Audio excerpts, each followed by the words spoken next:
Minasan konnichiwa, c'est Virtual Synthèse pour achever de... J'aime bien prendre l'accent chinois quand je fais mon intro. Et je vous retrouve sur The Ragnarok 2 pour un petit tutoriel. Alors maintenant que vous avez écouté bien mon guide de la semaine dernière, je sais pas si je sortirai une par semaine, une par jour. Donc le dernier vidéo que j'ai publié sur comment lever les rapidement. Vous êtes donc tous niveau 50 et vous êtes en mode... mais qu'est-ce que je fais maintenant que je suis 50 ? Oui, parce que c'est un peu souvent, c'est ce que je trouve dommage. Dans tous les MMO, on arrive level max et là on a une phase en général qui dure plusieurs heures, voire plusieurs jours, où on est en mode je suis level max, trop la classe, je fais quoi maintenant? Et je cherche quelque chose à faire, je fais des essais jusqu'à ce que je comprenne ou que quelqu'un me dise gentiment par quoi commencer. Voilà. Donc, nous sommes level 50. Première chose à faire, alors ça paraît tout bête, hein, et c'est même quelque chose que vous pourrez... Non, j'ai rien dit. Donc première chose à faire, c'est normalement quand vous devez leveler, si vous avez été relativement économe, vous devriez avoir entre 400 et 900 zéniths, ça dépend comment vous avez été économe et aussi de la vitesse à laquelle vous avez levelé. Première chose à faire, vous allez voir en fait il y a un souci dans ce jeu, c'est qu'il y a le level 50, ensuite il y a une première marche qui est le RHD, donc le donjon hard, et vous avez une deuxième marche qui va être battre les derniers boss de chaque raid, qui loot en général des items bien comme des armes par exemple. Et la marche en fait se fait aussi bien au niveau de votre stuff perso qu'au niveau du stuff des gens et aussi d'expérience, parce qu'il faut bien connaître les boss, ne serait-ce que pour le RHD, il y a certains boss qu'il faut absolument sauter parce qu'ils sont impossibles à faire en tant que tels, il faut déjà être hyper stuffé de raid en épique pour commencer à le faire. Donc première chose à faire, n'hésitez pas à le faire. Vous allez à l'hôtel des ventes, si vous êtes paradin, vous allez parler au PNJ et vous allez vous acheter le stuff vert qui se vend à l'hôtel des ventes et qui n'est pas très cher. Alors il a un nom particulier et il me semble, si je dis pas de bêtises, que c'est le même nom pour tout le monde. Voilà, donc c'est le stuff Resignation, comme ça, hein. Résignation, n'oubliez pas de mettre la majuscule. Voilà, là vous avez le stuff Resignation et comme vous le voyez c'est pas très cher et vous verrez comparé à votre stuff qui sera sûrement niveau entre 40 et 50, ça permettra de bien vous baser sur les stats. En plus ça vous permettra d'avoir un skin sympa pour démarrer, c'est pas plus mal. Donc checkez régulièrement hein, parce qu'il y a beaucoup de demandes sur ces items, même si on commence à en avoir beaucoup à l'hôtel des ventes. Vous avez aussi les armes vertes, donc voilà, n'hésitez pas à commencer par ça. Moi je trouve que c'est une bonne base de partir sur un stuff vert niveau 50, vous pouvez aussi prendre les bijoux, vous avez quelques bijoux niveau 50. Donc voilà, là vous avez normalement un stuff relativement potable pour débuter le RHD, et oui, un stuff vert ça permet de débuter doucement le RHD. Alors faut espérer que vous tomberez avec des gens qui eux ont un peu plus de stuff, sinon vous allez galérer, surtout si c'est le tank qui est full stuff vert. Objectif numéro 2, mais maintenant que puis-je donc farmer? Eh bien, je vais vous indiquer. Alors, dans la dernière zone, la zone de Morok, sur la map de Road of Bless, au niveau de là où il y a écrit Sandwind Hill, donc à peu près par là, il y a un boss qui s'appelle le Goblin Leader, qui loot systématiquement à 100% une arme bleue quand il meurt. Et cette arme est très potable, elle est légèrement moins bien en stats que le stuff bleu RHD, mais c'est quand même largement mieux qu'une arme verte. Donc ce que je vous conseille, et là normalement vous verrez il y a plein de gens qui cherchent tout le temps des groupes pour le faire, c'est de vous faire un groupe, hein, puisqu'il se fait à 5. Faites-vous un groupe et farmez-le en chaîne jusqu'à ce que vous ayez votre arme. Et ça c'est la phase un peu casse-couille du stuffage, mais ces armes bleues, bah là vous voyez, hein, moi j'ai encore cette arme, hein, j'ai toujours pas looté mon arme RHD. Donc ne vous en privez pas et farmez-le en chaîne jusqu'à ce que ça tombe, il faut être patient, des fois il y en a, moi j'ai eu de la chance, je l'ai eu en 2 soirées, de 2-3 heures quand même, il y en a certains qui ont passé une semaine, donc il faut tout simplement avoir du bol et surtout avoir des gens qui... un vrai groupe avec des DPS, ça permet de le tuer plus vite. Et un petit conseil, hein, n'hésitez pas à switch de channel. Pour quand vous voyez qu'il est mort sur votre channel, switcher de channel, il sera peut-être vivant dans un autre. Voilà. Un autre petit truc, il y a un autre stuff, alors ça c'est vraiment si vous êtes pété de thunes, hein. Il y a un stuff bleu aussi qui peut s'acheter à l'hôtel des ventes, qui est toujours légèrement moins bien que du RHD, mais qui est très potable, qui est vraiment très potable, c'est le stuff du Judgment. Judgment. Voilà. Le stuff Judgment, qui est un stuff qui coûte de plus en plus cher maintenant, mais qui pareil, hein, permettra de vous stuffer, et là, avec un stuff bleu comme ça, vous êtes bon pour du RHD en mode pépère, hein. Là, vous pourrez aller farmer le RHD juste pour quelques compos de loot, etc. Et puis, pour choper les items bleus qui ont des stats à 1 point ou 2 points plus intéressants que ce que vous avez déjà. Donc voilou, et donc une fois que vous avez cette arme, hein, normalement sur Goblin Leader, et que vous êtes full stuff level 50, optimisé, hein, donc si vous êtes tank, prenez pas du stuff DPS, ça sert à rien, et ben vous êtes bon, hein, tout simplement pour partir faire du RHD. Donc le RHD, hein, je vous rappelle la technique, hein, vous spammez le /3 comme quoi vous êtes en recherche de RHD, vous utilisez aussi Find Party et Recruit, et il faut être patient, il faut bien compter une bonne demi-heure si vous êtes en heure creuse. Mais une fois que vous avez votre groupe de RHD, moi ce que je vous conseille c'est surtout de vous y tenir et d'essayer d'enchaîner les RHD le plus possible en zappant les boss.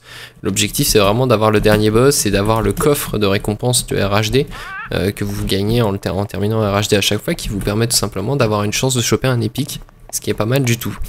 Donc voilà, et vous allez farmer le RHD, il faut après, vous pouvez commencer le raid en même temps, donc nous on fait du raid en guild, mais le raid en pick-up marche très bien. Ce que je vous conseille c'est de chercher à faire un raid les soirs de reset, donc le mercredi soir et le dimanche soir, qui sont soirs de reset, vous pouvez faire 2 raids par semaine, puisque les raids sont reset tous les 3 jours et demi, donc n'hésitez pas à taguer avec des pick-up, etc. Parce que faire du raid, même si vous êtes à peine stuff bleu, si vous tombez dans un raid de gens stuffés, vous pourrez aller, même avec un peu de chance, jusqu'à Baphomet ou jusqu'au Rock Band de l'arène PvE, puisqu'il y a deux raids actuellement ouverts, hein, puisque Culvert of the Abyss, qui est largement plus dur que les deux autres, n'est pas encore ouvert. La quête, pour l'instant, ne se termine pas. Donc voilà, vous pouvez commencer à farmer doucement en espérant looter des épiques. Et de toute façon, vous looterez cette petite monnaie qui s'appelle, voilà, les Victor's Point. À mon avis, c'est une faute, ça doit être Victory Points. Qui vous permettront d'acheter des gants et des chaussures épiques. Quand vous en aurez 100, donc ça va assez vite, hein. Si vous faites 2 raids full clean ou relativement efficaces dans le clean, vous devriez en avoir au bout de 2 semaines les 100, voire même plus. Si vous êtes VIP, vous en marquez plus, donc n'hésitez pas à prendre un VIP. L'objectif dans l'absolu, si vous voulez faire du raid, l'idéal c'est d'avoir plus de 5000 points de vie. Donc c'est aussi bête que ça. Donc si vous avez plus de 5000 points de vie, vous considérez que vous pouvez attaquer le raid, et vous pouvez même aller normalement jusqu'au boss de fin, si vous suivez bien les strats, et que vous avez un groupe relativement potable. Donc voilà. Une dernière chose, alors là nous sommes à Frontera, alors je vais retourner pour vous montrer la capitale, je suis ici, voilà. Et là vous avez des PNJ qui vendent le stuff du Colosseum. Alors le Colosseum ça marche comment? Alors c'est le soir pour la France, donc c'est à partir de 11h, si je dis pas de bêtises, ou de 10h plutôt, 10h, 10h30, vous avez le Colosseum, une petite icône en bas à droite avec écrit Colosseum qui arrive, vous cliquez dedans, vous rentrez, c'est du free for all, c'est un gros foutoir, le but c'est de rester en vie et de marquer des points. À chaque fois que vous allez terminer le Colosseum, bon, moi j'en ai jamais fait encore, mais vous allez avoir une monnaie qui c'est la goutte de sang, qui est sur votre portrait de perso. Quand vous avez beaucoup de gouttes de sang, vous allez ici et vous allez pouvoir avoir les rewards.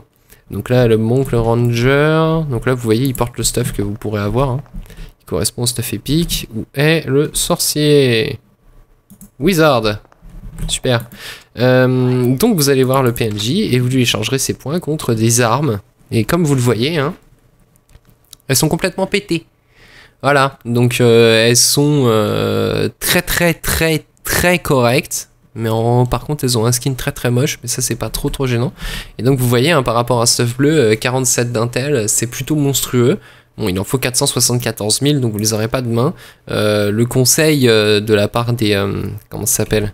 Un conseil de la part des gens qui le font, hein, c'est de commencer par viser les bijoux, hein, qui est vendu par ce PNJ. Non, Union Point Random, non c'est pas ça. Bonjour monsieur, voilà. C'est de commencer par les bijoux qui s'obtiennent plus rapidement vu qu'ils demandent beaucoup moins d'argent et qui permettent d'avoir déjà une base, hein, parce que par exemple, si je gagnais... ouais. 20... Ouais, entre 20 de Strange, et surtout, ce qui vous intéresse, c'est le Hit, c'est Vigor Ast, et le Damage Increase. pour le PVP. Bon, ça à la limite vous en foutez, ça vous permettra de marquer plus facilement et plus rapidement des points pour le prochain PVP. Mais donc voilà, commencez par les bijoux, si vous êtes pas trop patient, ça vous permettra de rapidement augmenter surtout vos PV. Hein. Une dernière chose, tant que j'y pense, au niveau des cartes, l'idéal quand vous démarrez c'est d'avoir les Scratch Thief cartes parce qu'elles donnent beaucoup de vitalité et 6 points dans toutes les stats. Les Scratch Thief cartes qui peuvent se farmer à Morok. Donc je retourne dans mon Road of Bless. Donc ça se farme juste au-dessus de la ville là, ça se chope sur un mob qui s'appelle le Looter. Donc c'est un petit chat, il s'appelle le Looter. Et c'est un drop qui est très très rare, il a été énormément nerfé. Sinon vous pouvez les acheter pour 200 à 300 zénith à l'hôtel des ventes. Si vous en avez 5, vous verrez, plus un VIP normalement, regarde, vous avez largement les PV, vous êtes au moins 5200 voire même 5600 PV. Et ça vous permet tout simplement de démarrer immédiatement. Voilà, je pense que j'ai fait à peu près le tour. Donc bon, une fois que vous aurez fini de farmer le RHD, que vous aurez commencé à looter tout ce qui va avec le Colosseum, que vous commencerez à avoir vos premières épiques, vous pourrez commencer à vous attaquer au donjon hard. Hein, donc là, il faut 6 KPV. Donc vous voyez, même moi, qui est quand même 1, 2, 3, qui est 4 épiques, et du full bleu, plus les Scratch Thief cards et le VIP, je n'ai toujours pas mes 6 KPV. Donc vous voyez, c'est un objectif à un peu plus long terme, mais sinon vous pouvez faire comme beaucoup de guignols, hein. Vous rentrez en RHD, vous passez une soirée à essayer de down le premier boss d'un donjon, voilà. Donc il y en a que ça amuse, moi perso je trouve ça chiant de galérer sur un boss quand on n'a pas le stuff, mais bon, ça vous permettra de looter éventuellement un item qui vaut carrément le coup, donc voilà, c'est worth it je pense.